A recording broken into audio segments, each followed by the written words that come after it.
2022 has been a huge year for Birmingham. As host to one of the biggest sporting events in the world, billions of people tuned into the Commonwealth Games taking place here in the West Midlands. This month, the official thank you event has been held to mark the end of the year of the Games and reflect on what Council leader Ian Ward believes was a hugely successful summer. 5 million people came into the city during the Commonwealth Games. 5 times the population of the city came to our city to be part of that global event. It was a huge, huge success. I've never seen an atmosphere in the city of Birmingham like the one we had during the Games this summer, and the Commonwealth Games federations were kind enough to say to us that it wasn't just a Commonwealth Games, it was the best ever Commonwealth Games. Also at the ceremony was the handing over of the Queen's baton, which will be displayed in the city.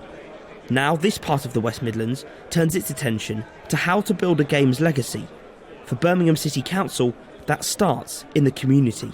Well, we're investing now in grassroots community sport, grassroots community culture as a legacy from the Games. We're also creating a cultural festival. There will be an annual event here in the city centre, but we'll look to connect out all of our communities into that festival in the same way as we did with the Commonwealth Games.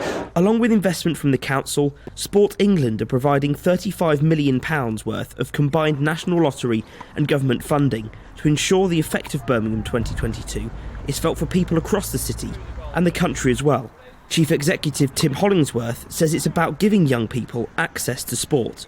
Well, I think the most important thing for sport now, particularly coming out of the Birmingham Games, is to understand that we do not have equal access and opportunity to playing sport and being physically active. There are significant barriers to entry and some very stubborn inequalities, actually. The ambition is to enable people locally, regionally and indeed ultimately nationally to have more activity in their lives, to feel the benefit of that for their physical, mental health and well-being, their sense of community, and perhaps most of all to have ensured that those who previously felt more excluded, less engaged by sport, have had the chance because of the programmes that we've run.